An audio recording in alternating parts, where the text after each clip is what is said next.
కన్నుల జారిన కన్నీళ్ళు తడిపెను దేవుని పాదాలు. ఇప్పటి నుండి నీ కళ్ళు చూచును దేవుని కార్యాలు. ఉందిలే దీవెనా ఎందుక వేదన, పొందిన యాతన దేవుడే మరచునా. ఉందిలే దీవెనా ఎందుక వేదన.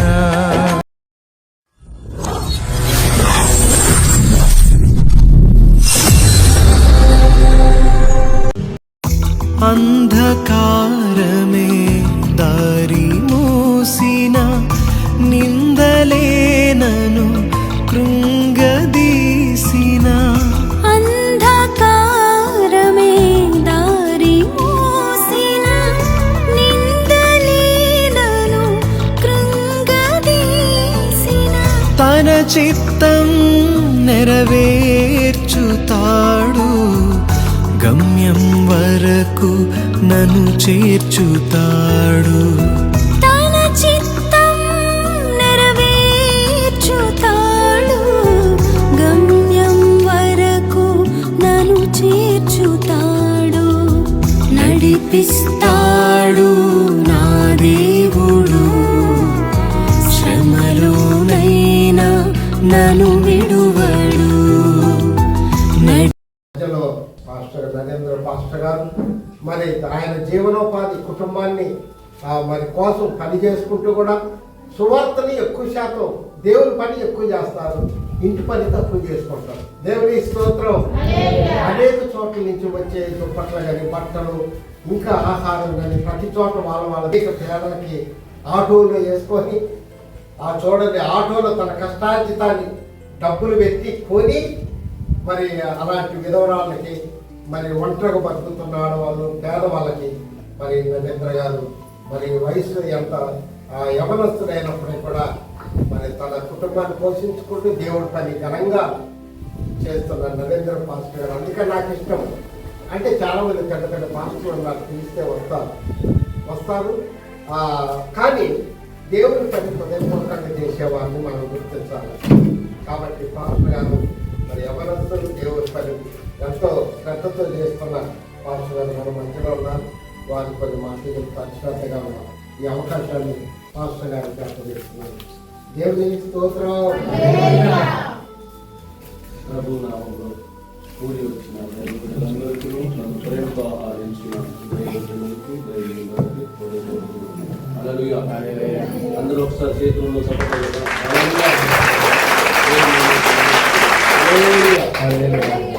ఒక పల్లవి పాడతాను ప్రియులారా. దేవుడు నామానికి మహిమ కలుగుగాక. హల్లెలూయా. నీవే కావాలయ్యా,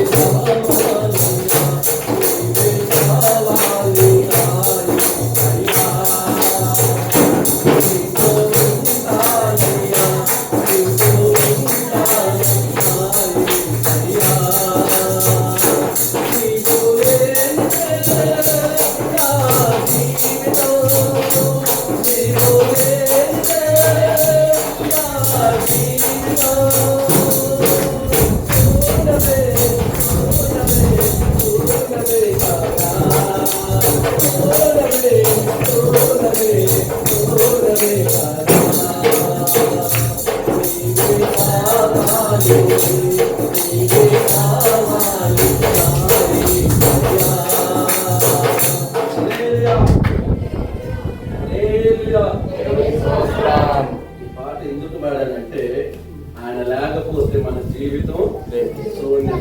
హల్లెలూయా, హల్లెలూయా, హల్లెలూయా.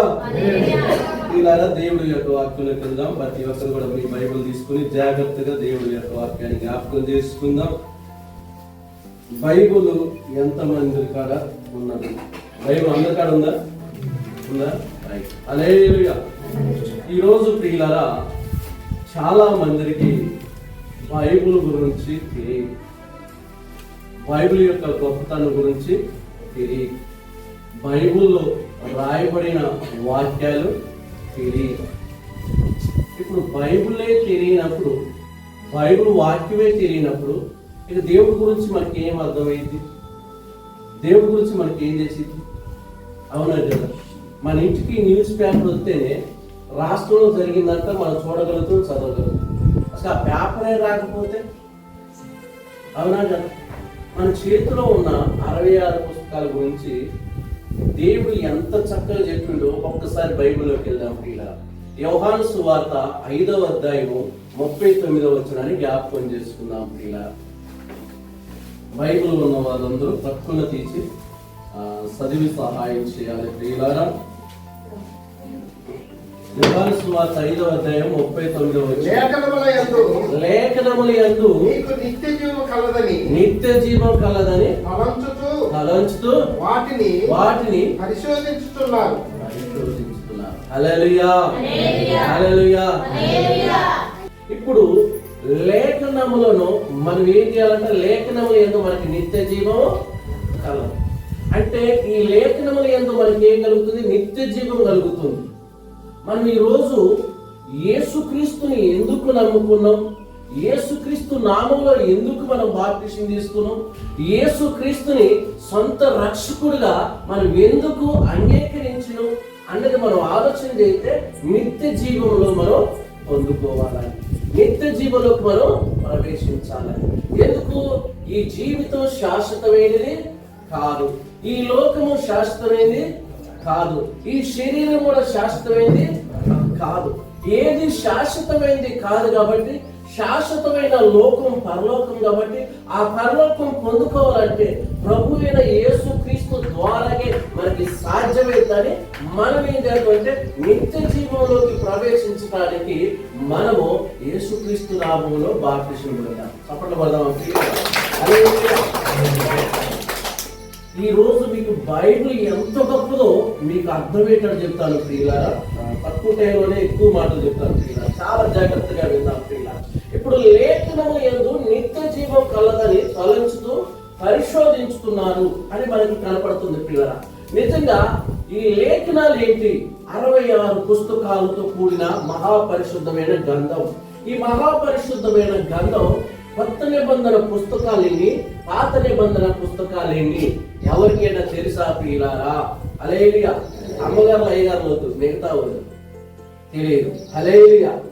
కొత్త నిబంధన పుస్తకాలేంటి, పాత నిబంధన పుస్తకాలేంటి అమ్మగారి పిల్లగాలు కూడా వద్దు, ఎందుకంటే వాళ్ళకి ఆల్రెడీ స్టడీ ఉండేది కాబట్టి. హల్లెలూయా. ఇప్పుడు నేను ఎందుకు ఇంత వివరిస్తున్నాను, ఎందుకు ఇంత నొక్కి చెప్తున్నానంటే, నీకు బైబిల్ నువ్వు కొట్టుకున్నావు కానీ ఆ బైబిల్ గురించి నీకు ఏం అర్థమైంది? బైబిల్ కొనుక్కున్నావు కానీ దాంట్లో నీకు ఏం అర్థమైంది?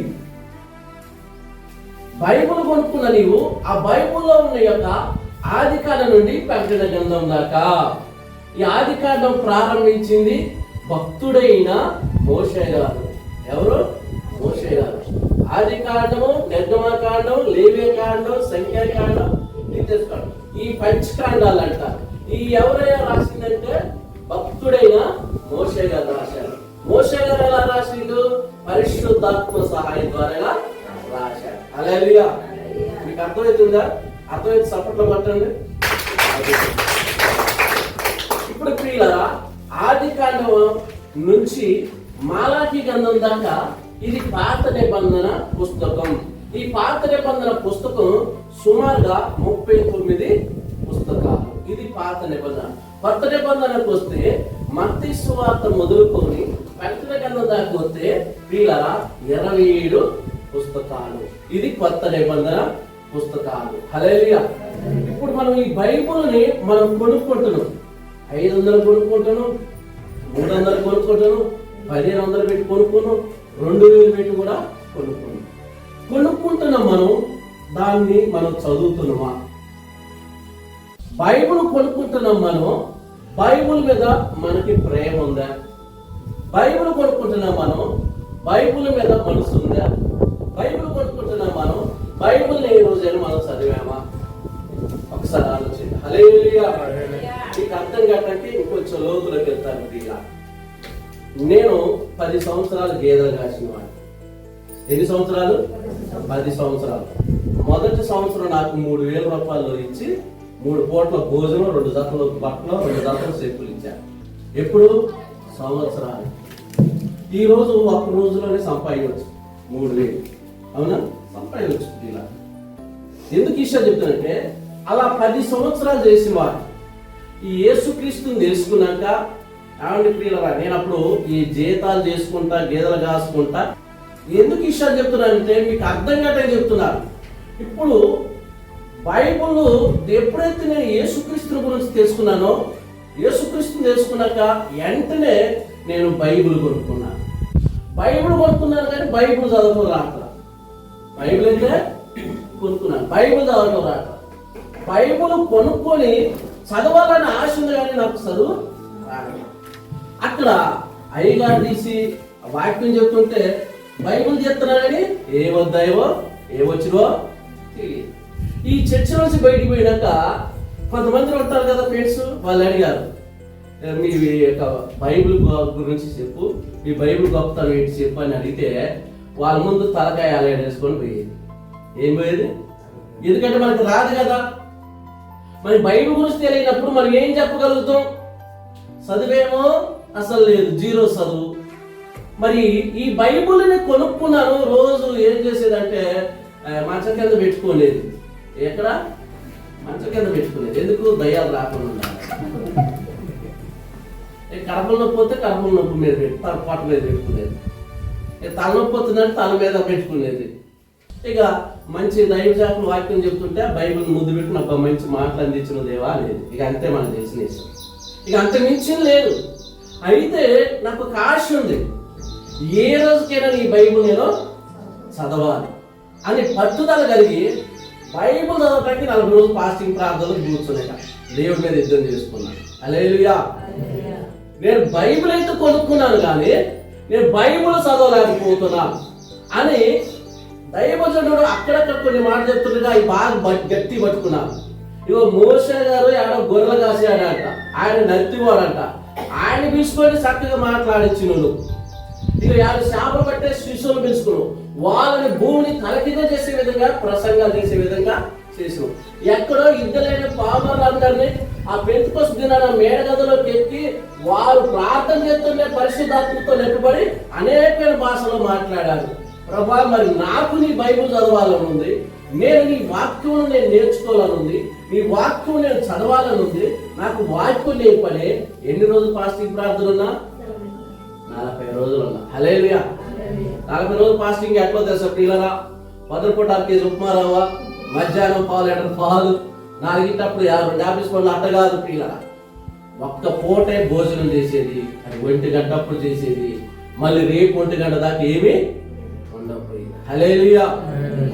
అక్కడ ప్రియులరా కొన్ని రోజులు పొగులంతా చర్చిలోనే, రేత్రంతా అడవిలో చేసేది. ఇక రెండో పనులు పెట్టుకోలేదు. ఈసారి ఒంటవా పోటానే అనుకున్న దేవుడి దగ్గర. ప్రియులరా, దేవుడు చెప్పిన దర్శనం ఏంటంటే నీవు బైబిల్ని చదువుతూ అన్నాడండి. హల్లెలూయా. బైబిల్ చదువుతే కాదు కానీ నా బైబిల్ని నువ్వు మోసుకొని ప్రతి పట్టణంలో, ప్రతి ప్రాంతంలో, ప్రతి గ్రామంలో నా వాక్యాన్ని నువ్వు బోధిస్తూ అన్నాడండి. హల్లెలూయా. ఈ దర్శనం వచ్చి వాళ్ళకి ఎలా చెప్తే అందరు నవ్వారు. మరి మన వాళ్ళకి దర్శనం వచ్చి అమ్మడినే చెప్తూ మనకి ఆ సంతోషం ఉండేది కదా. చెప్తే ఎవరు నమ్మల. కాని ప్రియులారా 40 రోజులు కూడా ప్రతి రాత్రి వేసిన, ప్రతి రాత్రి ఎవరి కోసమా అంటే నా జీవితం కోసం కాదు, నా కుటుంబం కోసం కాదు, కానీ నీ బైబిల్ని నేను చదవాలి, బైబిల్ని చదవాలనే దానికోసమే 40 రోజులు ఉపవాసం ఉండి ప్రార్థన చేశాను ప్రియులారా. హల్లెలూయా. ఈ రోజు 0 ఉన్నటువంటి ఈ నరేంద్ర 10 సంవత్సరాలు గేదెలు కాసినటువంటి నరేంద్ర ఈ రోజు బైబిల్ని ఎలా చదవగలుగుతున్నాడు, బైబిల్ని ఎలా వివరించగలుగుతున్నాడు, బైబిల్ని ఎలా బోధించగలుగుతున్నాడు. ప్రతి స్థలంలో, ప్రతి సభల్లో, ప్రతి గ్రామంలో పిలిచిన ప్రతి దైవజనుడి కాడికి వెళ్ళి దైవ మాటలు ఎలా చెప్పగలుగుతున్నాడంటే, నిన్న పాడిన పాట ఉంది కదా, నీవు నాకు లేకపోతే 0, శూన్యమే. ఆయన మనతో ఉంటే హల్లెలూయా, హల్లెలూయా. ఈరోజు బైబిల్ మనం కొనుక్కొని ఎన్ని సంవత్సరాలైంది? అసలు బైబిల్ ఎందుకు చదవలేకపోతున్నావు? పాటల బుక్ కొనుక్కొని ఎన్ని సంవత్సరాలైంది? పాటలు ఎందుకు పాలేకపోతున్నావు? నీకు దేవుడు అర్థం కావాలంటే, దేవుడు నీకు తెలియాలంటే, దేవుడు కార్యాలు నీకు తెలియాలంటే, దేవుడు మాటలు నీకు తెలియాలంటే, దేవుడు మనసు ఏంటో తెలియాలంటే, దేవుడి యొక్క వ్యక్తిత్వం ఏంటో నీకు తెలియాలంటే, దేవుడి యొక్క గుణాలు ఏంటో నీకు తెలియాలంటే, నీ చేతిలో ఉన్న 66 పుస్తకాలు బైబిల్ నువ్వు చదివితే నీకు అర్థమైంది. హల్లెలూయా, అర్థమవుతుందండి నేను చెప్పే మాట. ఆ రోజు జీరో కూడా నేను ఆ రోజు బైబిల్ చదవటానికి 40 రోజులు ఉపవాస ప్రార్థనలో ఉన్నాను. ఈ రోజు ప్రియులారా, చాలా మంది అంటారు కదా, బైబిల్ చదువుతున్నావా బాబు, బైబిల్ చదువుతున్నాం అంటే నాకు చదువు రాదులే గారు అట్లా సాగు చెప్తున్నా. ఒళ్ళు వంచితే ఏదైనా అవునా కదా? ఆ రోజు అసలు నీకు పట్టుదల ఉందా? నీకు బైబిల్ చదవాలని పట్టుదల ఉందా? బైబిల్ నేర్చుకోవాలని పట్టుదల ఉందా? బైబిల్ను పక్కన పెట్టారు, బైబిల్ వాక్యాన్ని పక్కన పెట్టారు, దేవుని పక్కన పెట్టి ఈ రోజు ఎలా తయారయ్యారు తెలుసా? నేను అందరూ కొంతమంది ఎక్కడ నాకు మేలు జరిగింది, ఎక్కడ నాకు స్వస్థత జరిగింది, ఎక్కడ తైలాభిషేకం ఉండేది పురుగులు పెడుతున్నారు ఈ రోజు ప్రియుల. అసలు బైబిల్ ఏం చెప్తుంది మనకి? లేఖనముల యందు మీకు నిత్య జీవం కలదని తలంచుచు వాటిని పరిశోధించుచున్నాను. ఇప్పుడు మనం పరిశోధిస్తున్నాం. టీవీలో వాక్యం వింటున్నావు, సభల్లో వాక్యం వింటున్నావు, మందిరంలో వాక్యం వింటున్నావు. అది ఏ సేవకుడు బైబిల్ గురించి చెప్తున్నాడా, లోకం గురించి చెప్తున్నాడా, యేసుక్రీస్తు గురించి చెప్తున్నాడా, తన గురించి చెప్తున్నాడా? ఎప్పుడైనా మనం గ్రహిస్తున్నామా? ఎప్పుడు మనం ఏం తెలుసుకుంటున్నాం? మనం నీ బంధువులే ఇలా ఆదివారం అని మా అమ్మాయి ఇంటి బలమని వస్తారు, ఇంటికొస్తారు. అమ్మాయి ఆ చర్చిలో ఏ వాక్యం చెప్పిండు అయ్యారు, ఏ వాద్యం ఏ వాక్యం అంటే ఏం చెప్పగలుగుతుంది చెప్పు. ఇలా ఎంతకాలం నీ జీవితంలో అలా నిలిచిపోతావు? నాకు చదువు రాదు కదా, నాకు జ్ఞానం లేదు కదా, నాకు తెలివితేటలు లేవు కదా, ఆ సేవకు చెప్పిన మాటలు వింటున్నాను, వెళ్తున్నాను, వస్తున్నాను అని ఇలాగే అనుకుంటావా? ఏ రోజైనా పిల్లల 1వ తరగతి నుంచి 2వ తరగతిలోకి రావాలి పిల్లగాలు, స్కూల్కి వెళ్ళే పిల్లగాలు 2వ తరగతి నుంచి 3వ తరగతిలో రావాలి. యేసుక్రీస్తు నామంలో బాప్టిజం పొందిన నీవు ఇప్పటికి ఎన్ని సంవత్సరాలైంది? సొంత రక్షకుడిగా అంగీకరించి ఎన్ని సంవత్సరాలైంది? బైబుల్ని ఎప్పుడు నువ్వు అర్థం చేసుకుంటున్నావు? ఈరోజు ప్రతి ఒక్కరు న్యూస్ లోను, ప్రియుల మీడియాలోను, సోషల్ మీడియాలోను, యూట్యూబ్ లోను, ఫేస్బుక్ లోను, వాట్సాప్ లోను బైబిల్ గురించి ఇష్టానుసారంగా మాట్లాడుతున్నారు, దేవుడి గురించి ఇష్టానుసారంగా మాట్లాడుతున్నారు, యేసుక్రీస్తును కన్నా మరియమ్మ గారి గురించి ఇష్టానుసారంగా మాట్లాడుతున్నారు. వాటి గురించి నీకేం అర్థమైంది? మరి నీకు బైబిల్ తెలియాలి కదా, ఎవరు పడితే వాళ్ళు మాట్లాడుతున్నారు, మరి నువ్వేం మాట్లాడగలుగుతావు? నాకేంటి అయ్యారు ప్రార్థన చేయకపోయి నాకు తెలుసు అంటవా? చెప్పండి. నీ కుటుంబం ఏదో సమస్య నువ్వు ఆగుతావు, నిద్రపోతావు? అసలు నిద్రపోతావా? నీ కుటుంబ విషయంలో ఏదైనా జరిగితే నువ్వు నిద్రపోతావా? నిర్లక్ష్యంగా ఉంటావా? మరి అలాగే మనం నమ్ముకున్న దేవుణ్ణి, మనం ఆరాధిస్తున్నటువంటి దేవుణ్ణి ఎవరు పడితే వారు కించపరుచుతుంటే, వేలం చేస్తుంటే, ఎగతాళి చేస్తుంటే, నీకు నీ చేతుల్లో ఉన్న బైబిల్ ఎంత పరిశుద్ధమైనదని మనం అనుకుంటున్నప్పుడు దాని గురించి మరి ఎందుకు చదవలేకపోతున్నాం? అసలు బైబిల్ అలా ఉందా లేదా అని ఏ రోజైనా మనసు పెట్టినవా? మీద కానీ, దేవుడు ఆలోచన మీద కానీ, దైవ గ్రంథం మీద కానీ మన మనసు ఉందా? ఈరోజు ఎందుకు మనం దిగజారిపోతున్నాం? ఎందుకు వెనకబడిపోతున్నాం? ఎందుకు మన స్థితి మారట్లేదు? ఎందుకు మన పరిస్థితి మారట్లేదు? ఎందుకు మన గతము అలాగే మిగిలిపోతుంది? నీవు పెట్టవలసిన దాని మీద మనసు పెట్టకపోవడం వల్ల. యెషయా గ్రంథంకి వెళ్దాం ప్రియులారా. యెషయా గ్రంథం 34వ అధ్యాయం 16వ వచనంలో చక్కగా చెప్తున్నాడు ప్రియులారా, యెషయా భక్తుడు ప్రియులారా. క్రీస్తు పూర్వం 700 సంవత్సరాల క్రితం రాయబడినటువంటి గ్రంథం ప్రియులారా, యెషయా గ్రంథం. యెహోవా గ్రంథమును పరిశీలించి చదువుకొనుడి. ఇది ఏ గ్రంథం అంటే? యెహోవా గ్రంథమును పరిశీలించి తెలుసుకొనుడి. దీన్ని ముద్దు పెట్టుకోవటం కాదు, కడుపులోకి వచ్చినప్పుడు పట్ట మీద పెట్టుకోవటం కాదు, దయ్యం వస్తుందని తలాపుని పెట్టుకోవటం కాదు, పేడకల్లో వస్తున్నాయని పక్కన పెట్టుకోవటం కాదు. ఏంటంటే ఇది యెహోవా గ్రంథము. ఏ గ్రంథం అంటే ఇది? దేవుడి గ్రంథం మన చేతి రాక ఎంత అదృష్టవంతులు అండి, అవునా కదా? అమెరికాలో అంటే ఒక బైబులే 300 కోట్లు పెట్టి కొనుక్కున్న భక్తుడు అంటే బైబిల్ని ఎంత ప్రేమించిండా, డబ్బుని ప్రేమించిండా? నాటి ఈ బైబిల్ను అమెరికాలోని న్యూయార్క్ లో అమ్మకానికి పెడితే 300 కోట్ల రూపాయలకు పైగా ధర పలికింది. కొనుక్కుందంట ప్రియ. అంటే బైబిల్ ఎంత గొప్పదో ఒకసారి ఆలోచన చేయండి. 300 కోట్లు, ఈ రోజు 300 పెట్టి బైబిల్ కొనుక్కోవడానికి మనకు చాలా రోజులు బాధపడిపోతుంది. మనకుండదు బైబిల్, మన భర్తకుండదు బైబిల్, మన కొడుకుండదు బైబిల్, మన బిడ్డకుండదు బైబిల్ ప్రియుల. వీళ్ళందరికీ ఒకే బైబిల్ ప్రియుల. రేషన్ కార్డుకి ఎవరి పేరు వాళ్ళకు ఉంటాయి, అవునా? మరి బైబిల్ మాత్రం ఒక్క బైబిల్ అందరి మీద నడవాలంట. హల్లెలూయా. యెహోవా గ్రంథమును పరిశీలించి చదువుకొనుడి. మనం చదువుతున్నామా? నేను అందుకే హల్లెలూయా. మన పేరు మార్చుకుంటున్నాం కానీ గుణం మారట్లా. పేరు మాత్రం మారుతుంది కానీ గుణం మాత్రం మారట్లా, స్వభావం మాత్రం మారట్లా. ఈ రోజు ప్రియులారా, నేను ఎందుకు ఇంత నొక్కి చెప్తున్నానంటే బైబిల్ నీకు తెలియాలి. ఆ రోజు యాకోబు గారు అంత రాత్రంతా ప్రార్థన చేయబట్టాడు, దీవించబడ్డాడు. ఈ రోజు నీకు ఎందుకు ఉండట్లేదు ఆ పట్టు, నీకెందుకు ఉండట్లేదు ఆ ఇంట్రెస్ట్, నీకెందుకు ఉండట్లేదు ఆ సమర్పణ, నీకెందుకు ఉండట్లేదు ఆ మనసు, నీకెందుకు ఉండట్లేదు ఆ తీర్మానము? అరే నేను చర్చికి ఇన్ని సంవత్సరాలు చెల్లుతున్నాను, నేను చర్చిలో ఏం నేర్చుకున్నాను, సంఘంలో ఏం నేర్చుకున్నాను, పాటలు నేర్చుకున్నానా, ప్రార్థన నేర్చుకున్నానా, వాక్యం నేర్చుకున్నానా, నేను ఏం నేర్చుకుంటున్నాను? అసలు నా లైఫ్ ఎలా టర్న్ అయింది, నా లైఫ్ ఎలా ఉంది, నా జీవితం ఎలా ఉంది, నా కుటుంబం ఎలా ఉంది, నా పిల్లలు ఎలా ఉన్నారు, నా స్థితి ఎలా ఉంది, నా పరిస్థితి ఎలా ఉంది, దేవుడు నమ్ముకోదానికి ఎలా ఉన్నాను, దేవుడు నమ్ముకుని ఎలా ఉన్నానని ఏ రోజైనా ఆలోచన చేసినావా మనం? ఏ రోజైనా మనం అర్థం చేసుకున్నామా? ఏ రోజైనా మనం గ్రహించినావా ప్రియులారా? అందుకని ప్రియులారా, ఈరోజు మన అన్ని విషయంలో ముందుంటంగానే ఒక దేవుడి విషయాలు కనుక వచ్చే కల వెనకబడిపోతాం. హల్లెలూయా. అన్ని విషయంలో మనం ముందే ఉంటాం, కానీ దేవుడి విషయాలు కనుక వచ్చే కల ఎలా ఉంటాం? ఎలా ఉంటాం అండి? వెనకబడిపోతాం. అసలు నువ్వు బైబిల్ కావాలి, బైబిల్ కావాలి, బైబిల్ మనం చదవాలి. ఈరోజు ఎంతమంది మనం బైబిల్ చదువుతున్నాం? మనకు ఒక చదువు రాదు అని మనం అట్లనే ఉండిపోకూడదండి. నేను కూడా ఒకప్పుడు నేను ఇదే పనిగా నాకు ఇక బైబిల్ ఏమొచ్చింది అని అలాగే ఆగిపోతే ఈరోజు మీ ముందు నిలబడేవానే కాదు, మీ ముందు వాక్యం చెప్పుకోనే కాదు. దేవుడు ప్రతి ఒక్కరిని వాడుకోవాలనుకుంటాడు, దేవుడు ప్రతి ఒక్కరిని ఆశీర్వదించాలనుకుంటాడు, దేవుడు ప్రతి ఒక్కరిని బలపరచాలనుకుంటాడు. కానీ మన వంతుగా మనం ప్రయత్నం చేయాలి, అవునా కదా? మన వంతుగా మనం ఏం చేయాలి? ప్రయత్నం చేయాలి. ప్రయత్నం చేయకుండా ఏదైనా మనం సాధించగలుగుతామా? యాకోబు గారు పోయి రాత్రంతా ప్రార్థన చేయబట్టే కదా దేవుడు దీవించింది.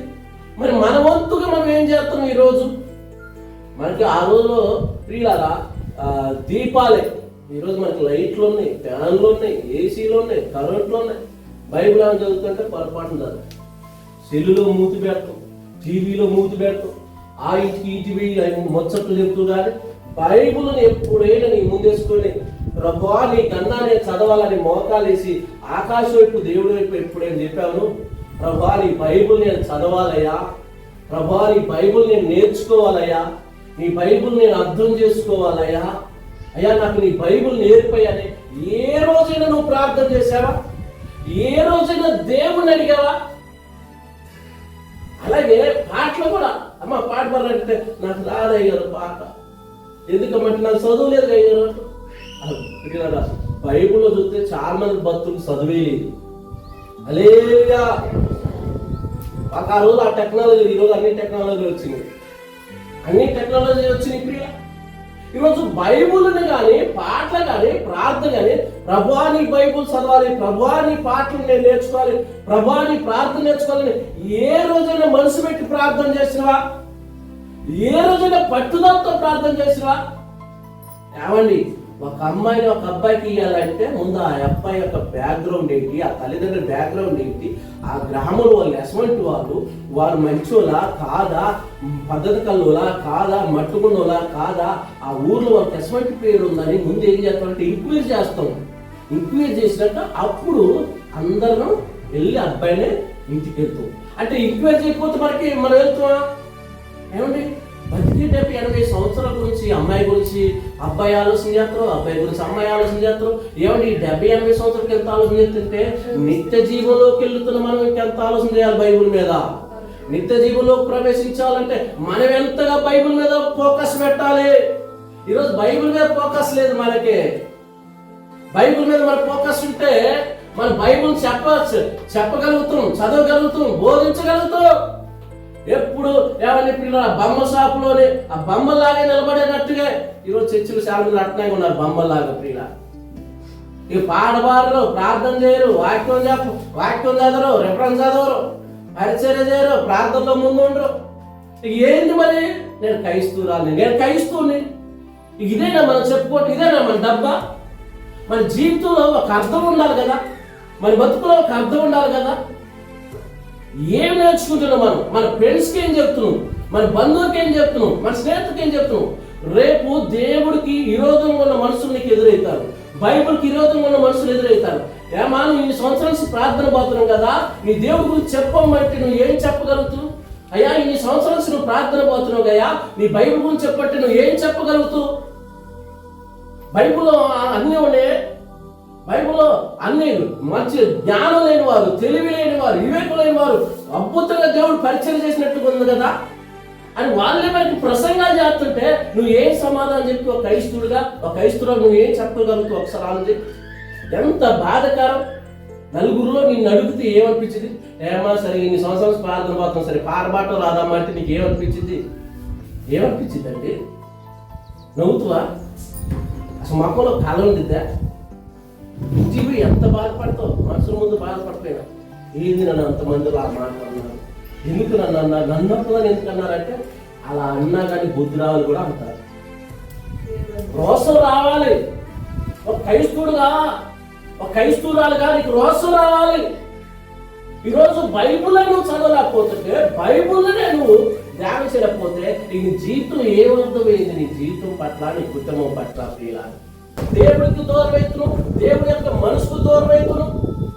ఎప్పుడైనా దేవుడు మనసు ఏంటో నువ్వు అర్థం చేసుకున్నా, నీ మనసు ఏంటో ఆయనకు అర్థమైంది, నీ గుణం ఏంటో ఆయనకు అర్థమైంది, నీ ఆలోచన ఏంటో ఆయనకు అర్థమైంది, నీ ప్రవృత్తి ఏంటో ఆయనకు అర్థమైంది, నీ పిల్లల స్థితి ఏంటో ఆయనకు అర్థమైంది. ఆయనకు అర్థమైంది కాబట్టి ప్రతి సెకండ్ కూడా నీ పట్ల ఓపిక కలిగి ఉన్నాడు. ఎందుకో తెలుసా? ఏ రోజుకైనా ఒక రోజుకి నన్ను అర్థం చేసుకునిద్దామని, ఏ రోజుకైనా ఒక రోజు నన్ను జ్ఞాపకం చేసుకుంటుందామని దేవుడు అంట మన గురించి ఆలోచిస్తున్నాడంటండి. ఏ రోజైనా ప్రభువా నీ చిత్తం నా పట్ల ఏది ఉందో జరిగించని ఏ రోజైనా మనం అడిగినా మన ఎందుకంటే నీ మంచి కోరేవాడిని, నీ మేలు కోరేవాడిని, నీ కుటుంబాలు బాగుండాలని నేను చెప్తున్నాను. శనివారం రోజే నువ్వు సిద్ధపడాలి ప్రార్థనకి. హల్లెలూయా. శనివారం రోజే నువ్వు సిద్ధపడి నేను ప్రార్థన ఎలా చేయాలి ప్రభువా, పాటలు ఎలా పాడాలి ప్రభువా, నీ ఆత్మతో నన్ను నడిపించయ్యా. అయ్యా నేను పాట పాడితే నలుగురు ఆ పాట ద్వారా మారాలయ్యా, నేను ప్రార్థన చేస్తే నలుగురు ఆ ప్రార్థనని మారాలయ్యా అని ప్రార్థన చేయాలి. కానీ ప్రభువా నా పాట ద్వారా అయ్యా నాకు పేరు రావాలి ఈ వద్దు మనకి. నువ్వు శనివారం ఏం కావాలి? దేనికి సిద్ధపడాలి? పాటలకు సిద్ధపడాలి, ప్రార్థనకి సిద్ధపడాలి, మందిరానికి సిద్ధపడాలి, సంఘానికి సిద్ధపడాలి, వాక్యానికే ఇవన్నీ సిద్ధపడతాం మనం. శనివారం అయితే ఏమనుకుందామని ఆదివారం లెక్కలేదు. అవునా? ఏ రోజైనా ప్రార్థన విషయంలో, సంఘ విషయంలో సిద్ధపడ్డామా మనం? ఏ రోజైనా దేవుడి యొక్క టైం పెట్టిన ఆ టైంకి మందిరానికి వెళ్ళాలని మనం సిద్ధపడ్డామా? ఏ రోజైనా మందిరానికి వెళ్ళి నేను పాట పాడాలని సిద్ధపడ్డావా?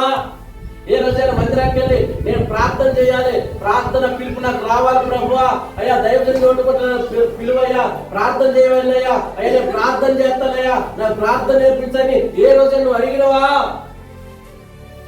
అడిగినవన్నీ మనం అడుగుమా.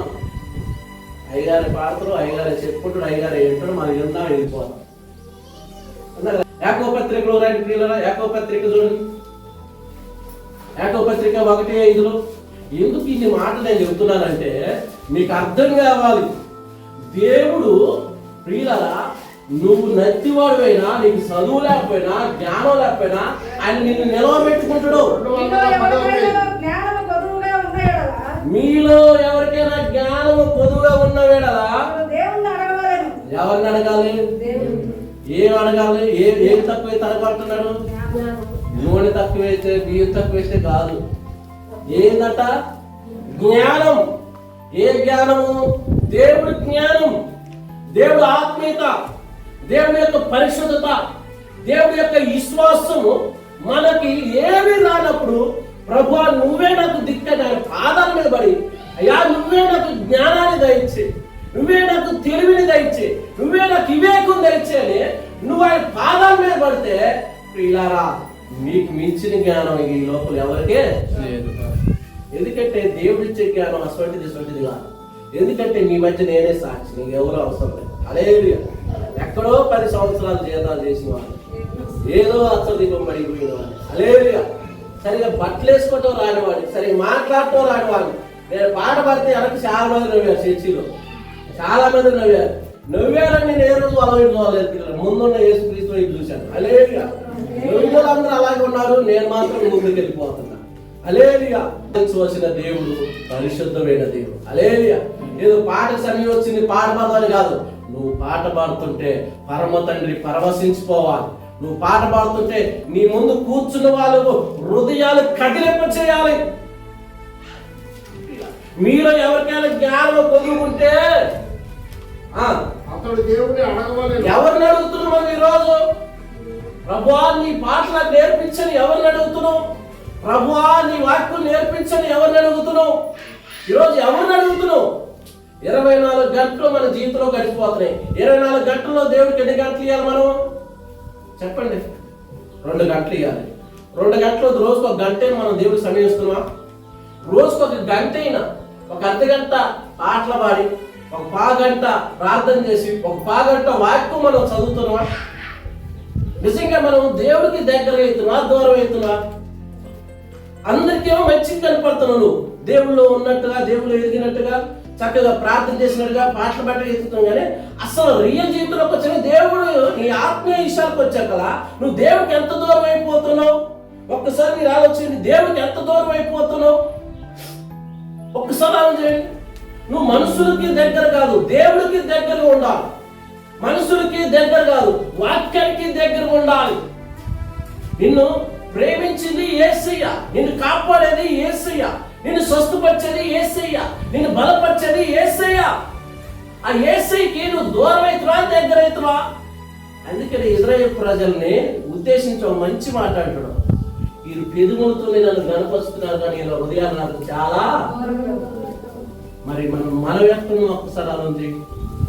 మందిరంలో ఉన్నప్పుడు ఎలా ఉంటున్నావు, బయటికి వెళ్తే ఎలా ఉంటున్నావు, పడికాడు ఉంటే ఎలా ఉంటున్నావు, ఇంటికాడ ఉంటే ఎలా ఉంటున్నావు? ఈరోజు నీకు ఎందుకు ఈ బైబిల్ గురించి చెప్తున్నా, బైబిల్ గొప్పతనం అని తెలియాలి. ప్రతి క్రైస్తవుడికి బైబిల్ యొక్క విలువ తెలియాలి. బైబిల్ యొక్క ఎంత గొప్పదో తెలియాలంటే ఈ బైబిల్ తెలుసుకున్న వాళ్ళంటే కుటుంబాన్ని ఎలా కట్టుకోవాలో తెలిసింది, పిల్లగాళ్ళని ఎలా సరి చేసుకోవాలో తెలిసింది, భర్తతో ఎలా ప్రేమించాలో తెలిసింది, భార్యని ఎలా ప్రేమించాలో తెలిసింది, కుటుంబాన్ని ఎలాగా కట్టుకోవాలో, పొదుపు ఎలా చేయాలో, పనికి ఎలా పోవాలో, ఎవరితో ఎలా మాట్లాడాలో అన్ని నేర్పించింది పరిశుద్ధమైన గ్రంథం. కానీ నువ్వు చదవాలి, చదివే మనసు నీకు ఎప్పుడైనా ఆలోచన చేసినావు పిల్ల? ఎప్పుడైనా ఆలోచన చేసినావు? అందుకనే భక్తుడు ఇర్మియాను కూడా మంచి మాట అంటాడు 33:3 నాకు మొరపెట్టి నీకు మీకు ఉత్తరము నువ్వు గ్రహింపలేని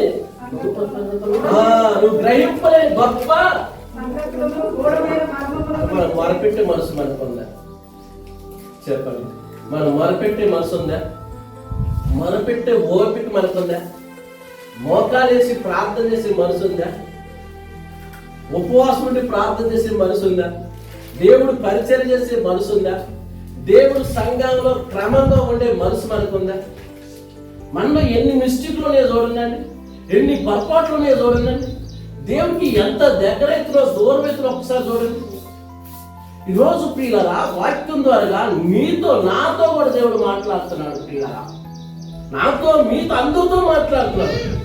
దేవుడు మనకి ఏ స్థితి నుంచి ఏ స్థితి ఇచ్చిండో ఆ స్థితిని మనం జ్ఞాపకం చేసుకొని ఈరోజు దేవుని ఎంత మైపరుస్తున్నాం, దేవుని ఎంతగా ఆరాధన చేస్తున్నాం. ఒకప్పుడు తినటానికే సరైన భోజనం లేని మన పరిస్థితి, ఒకప్పుడు ఒంటరికి సరిగ్గా ఇల్లు లేని పరిస్థితి, ఒకప్పుడు కరెంటు బిల్లు కట్టుకోలేని పరిస్థితి, ఇంటి కిరాయి కట్టుకోలేని పరిస్థితి, పిల్లగారికి బట్టలు కొనలేని పరిస్థితి, మంచి భోజనం మనం తినలేని పరిస్థితి. మన బంధువులే మన చీయన్న వారు, మన బంధువులే చిన్న చూపు చూసిన వారు, మన స్నేహితులే ఎగతాళి చేసిన వాళ్ళు. ఆ స్థితి నుంచి ఈ స్థితి తెస్తే నువ్వు దేవుణ్ణి ఎంతగా ఆరాధన చేయాలి, దేవుని ఎంతగా నువ్వు మహిమపరచాలి, ఒక్కసారి నువ్వు జ్ఞాపకం చేసుకోండి. హల్లెలూయా, హల్లెలూయా, హల్లెలూయా. కీర్తన 1:2 చెప్తుండు, యెహోవా ధర్మశాస్త్రమును ఆనందించు. బైబిల్ గురించి దేవుడు అన్ని విషయాలు చెబుతున్నాడు. మనకి ఎదురు ప్రభా నాకు స్వస్థత ప్రార్థన ఉందా, స్వస్థత సంబంధించి వాక్యాలని చెప్పు, ఇవన్నీ ఉన్నాయి. ఏమండి ప్రియులారా, మనం అంటాం మన పిల్లగానే మన పిల్లగాడి గురించి మనకి తెలుసా, ఎవరికి తెలుసు? పక్క తెలుసా? మన పిల్లగాడి గురించి ఎవరికి తెలుసమ్మా? వాడు ఏ కూర తింటాడో, వాడు అన్నం ఏం తింటాడో, వాడు ఏ బట్టలు కాదు ఎవరికి తెలుసు? కన్నా తల్లిదండ్రులకే తెలిసింది, పక్కంతో లేదు. అలాగే పరలోకమందు ఉన్న తండ్రికి మన గురించి తెలియదానికి ఆయనకి తెలియదా? అని తెలుసు అనుకుంటున్నాం మనము. మరి మనం ఎట్టుంటున్నాం చూడండి. మరొకసారి ఆ మాట చదివి నాకు చాలా సంతోషం. ఆనందపడాలి. నువ్వు పాట పాడతావు, నువ్వు ప్రార్థనకు వచ్చేటప్పుడు కూడా ఆనందంగా ఉండాలి. నీ ముఖంలో నవ్వుతూ ఉండాలి. ఏడుచుకుంటూ రావద్దు మందిరానికి. పిల్లలు ఏదో ఖాళీగా ఉన్నానే ఆదివారం వద్దామని కాదు. నువ్వు మందిరానికి వచ్చేటప్పుడు, సంఘంలోకి వచ్చేటప్పుడు, ఇది జీవం కలిగిన సర్వాధికారమైన దేవుడి యొక్క స్థలం. ఇది అత్తగారింటి కాల్సి తల్లిగారింటికి పోతుంది బిడ్డ. ఇప్పుడు ఆసాన మోసమే కదా, అవునా? ఇప్పుడు ఆ తల్లిగారింటికి పోయినాక ఆ బిడ్డ తల్లితో అన్ని చెప్పుకునేది. తల్లితోనే కొద్దిగా పెళ్లింగ్ ఉండేది, తండ్రితో ఉండలేదు. కొంతమంది అన్ని చెప్పుకోగలిగింది. అలాగే నీ ప్రతి సమస్య కూడా దేవుడు మందిరంలో నువ్వు చెప్పుకోగలుగుతూ, నీ బాధ నీ కష్టం దేవుడితో చెప్తూ. నీకు తెలియదు నీ శత్రువులు ఎవరో, నీకు తెలియదు నీ మీద ఎవరు పగబెట్టుకున్నారో నీకు తెలియదు, నిన్నెవరు అత్తమార్చాలనేది నీకు తెలియదు, నిన్నెవరు దిగదార్చుతున్నారో తెలియదు, నిన్ను ఎవరు ఎగతాళి చేసేవారు నీకు తెలియదు. నీ చుట్టూ నీ జీవితం ఆగం కావాలని, నీ కుటుంబం ఆగం కావాలని, నీ పిల్లలు ఆగం కావాలని నీ చుట్టూ ఎంతమంది ఉన్నారో నీకు తెలియదు. కానీ నువ్వు నమ్మిన దేవుడికి మాత్రం తెలుసండి. చప్పట్లు కొడదాం ప్రియులారా, దేవుడికి తెలుసు. దేవుడికి నీ గురించి తెలుసు, నీ కుటుంబం గురించి తెలుసు. కానీ నీవే దేవుడి గురించి తెలుసుకోలేకపోతున్నావు, నువ్వే దేవుడి యొక్క వాక్యాన్ని గురించి తెలుసుకోలేకపోతున్నావు. ప్రియులారా, హల్లెలూయా. ఈరోజు మన పిల్లగాళ్ళు ఎక్కడున్నారు ఒక్కసారి ఆలోచన చేయండి. ఈరోజు తల్లిదండ్రులు ఎంత ఏడుతున్నారో తెలుసా ప్రియులారా? తల్లిని కొంచెం చక్కగా పాటలు పాడుతున్నారు, తల్లి వచ్చే మందిరంలో ఉంటే పిల్లలు ఎక్కడ ఉంటున్నారు? వీధుల్లో ఉంటున్నారా, పట్టణంలో ఉంటున్నారా, గ్రామంలో ఉంటున్నారా, పార్కులకు వెళ్తున్నారా, సినిమాలో ఉంటున్నారా, రెస్టారెంట్లో ఉన్నారా? తల్లిదండ్రులకి మంచి పేరు వస్తుంది. కానీ ఈ గర్భాన్ని ఉంటే పిల్లల వాళ్ళ తల్లిదండ్రులకి మంచి పేరు వస్తుందా? మంచి పేరు వస్తుందండి. పిల్లగాల వాళ్ళ ఈరోజు ఎంతమంది తల్లిదండ్రులు ఏడ్చే వాళ్ళు లేరు.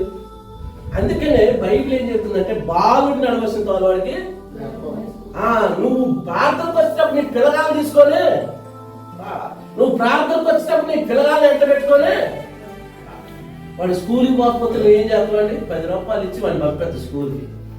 మరి అదే ప్రార్థన కూడా 10 రూపాయలు ఎంత రారంటే వాడు రాడా? వస్తాడు. కానీ నువ్వు పట్టించుకోవు.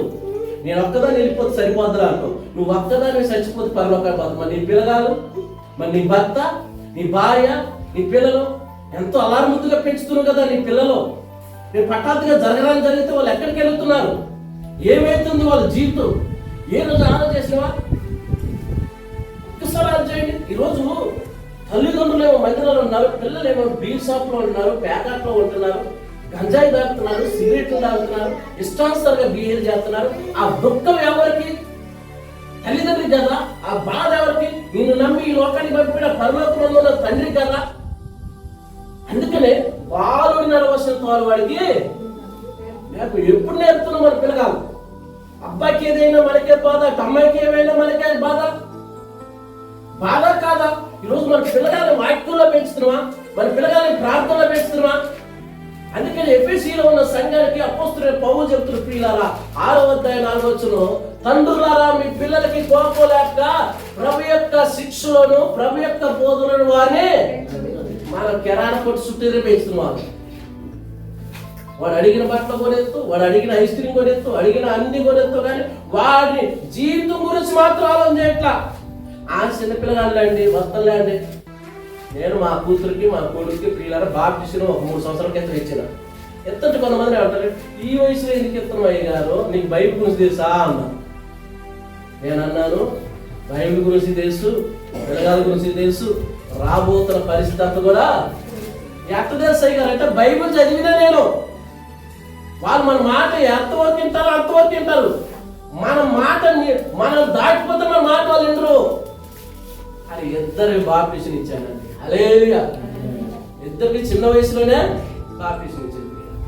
బాప్టిషన్ ఇచ్చిన కాన్సెంట్ వాళ్ళు పాటలు పాడటం, పరిచయం చేయటం, ప్యాడ్ పట్టడం, మా వీడియోలు ఇప్పుడు ఎడిటింగ్ చేయటం, యూట్యూబ్లో పెట్టడం, మొత్తం మా పిల్లగాలు ఇద్దరు ప్రియుల. ఇప్పుడు బాబు 2nd ఇయర్, పాప 1st ఇయర్ ప్రియుల. హల్లెలూయా. వాళ్ళని ప్రతి చోటకి తీసుకెళ్ళేది. ఖాళీ ఉంటే వాళ్ళు ఎంత పెట్టుకొని వెళ్ళిపోయేది. ఎందుకంటే మనం వాళ్ళని ప్రార్థనలో మనమే వాళ్ళు పెంచాలి. వాళ్ళని ప్రార్థనలో మనమే తీసుకురావాలి. అరే ఒక 5 రూపాయలు ఇతర 10 రూపాయలు ఇతర వచ్చి కూర్చోనండి, వాళ్ళని కూర్చోబెట్టాలి. ఎందుకంటే పరిస్థితులు బాగలా, సవస్సుని వెళ్ళిపోతున్నాడు, ఏం చేస్తున్నాడో తెలియట్లేదు. మన పిల్లలు నేను ఊరు పేరు చెప్పలేను. మన పిల్లలు ఇక్కడే ఒక 8 మంది కుర్రోలు గంజాయితో దొరికారు ప్రియుల. అబ్బాయి ఎడుతున్నారు ఎక్కడో పిల్లలు ప్రియుల. వాళ్ళ వయసు చాలా చిన్నది, గంజాయిలో దొరికారు. తెలియదండి, అది పేపర్కి ఎక్కుతుంది, అది సోషల్ మీడియాకి ఎక్కుతుంది, మన బంధువులకు వెళ్ళిపోతుంది, మన స్నేహితులకు వెళ్ళిపోతుంది. మనకి ఎంత నర్వస్, ఎంత పరుగు పోతుంది. అయితే పిల్లగానిషులు ఎంత జాగ్రత్తగా మనం ఉండాలి. అవునా కదా? అవునా కదా? ఈరోజు మీకు ఏం అర్థమవుతుంది ఒకసారి. మీ పిల్లగాలు ఎక్కడికైనా వెళ్తున్నాడు, వాళ్ళకి ఎక్కడికి వెళ్తున్నారు. మనకు అందరూ తెలుసు, గోదావరిలో ఎక్కడికి ఫంక్షన్ కలిపోయి గోదావరిలో పోయి ఈత కొట్టారు. ఆ వంతునే లాస్ట్ రోజు అయిపోయింది. 8 మందిని చచ్చిపోయారు. మంచిగా అందులో దైవ సేవకులు 2 కొడుకులు ఉన్నారు. మనం ఒకటి ఆలోచన చేయాలి. మనం వెళ్తున్నప్పుడు మన పిల్లగాలు కూడా ఎక్కడికి వెళ్తున్నారు, ఏం చేస్తున్నారు, వాళ్ళతో కూడా టైం స్పెండ్ చేయండి. వాళ్ళతో కూడా కొంచెం టైం స్పెండ్ చేసి వాళ్ళతో మాట్లాడండి. మనం ఎలా బతకాలరా, మనం ఎలా ఉండాలరా, మనం కష్టపడి వచ్చినరా. ఒకప్పుడు భోజనం లేదురా, ఇల్లు లేదురా, వాకిల్ లేదురా.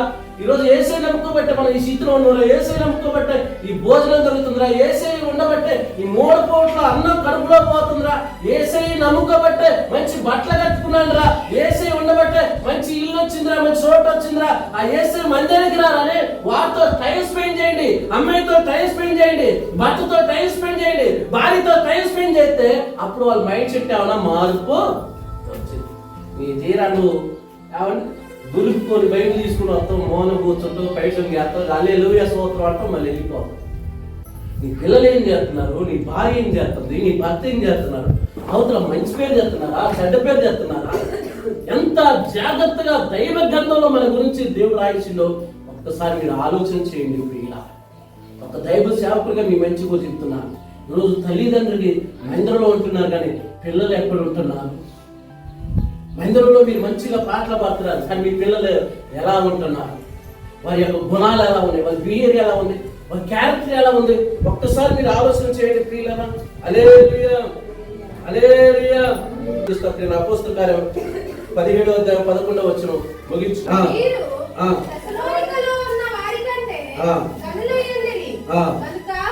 ఆసక్తితో వాక్యమును అంగీకరించి పౌలు సీలలు చెప్పిన సంగతులు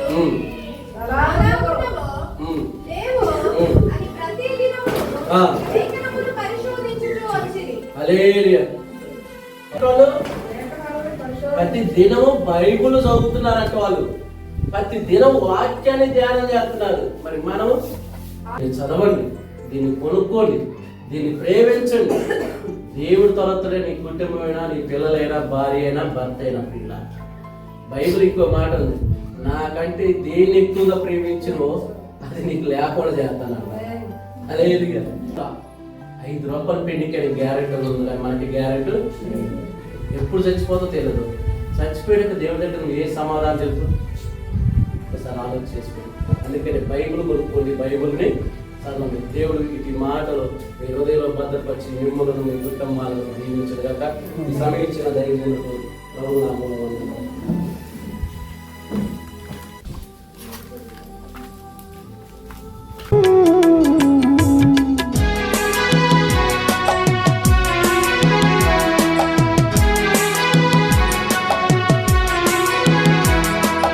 కోయిల గానాలు వినిపించు వేళ, కోరిన ఘడియలు ఎదురైన వేళ. కోయిల గానాలు వినిపించు వేళ, కోరిన ఘడియలు ఎదురైన వేళ. చామంతులే పలకరించిన వేళ, చేయందుకొని సతిని స్వీకరించగా. చామంతులే పలకరించిన వేళ, చేయందుకొని సతిని స్వీకరించగా.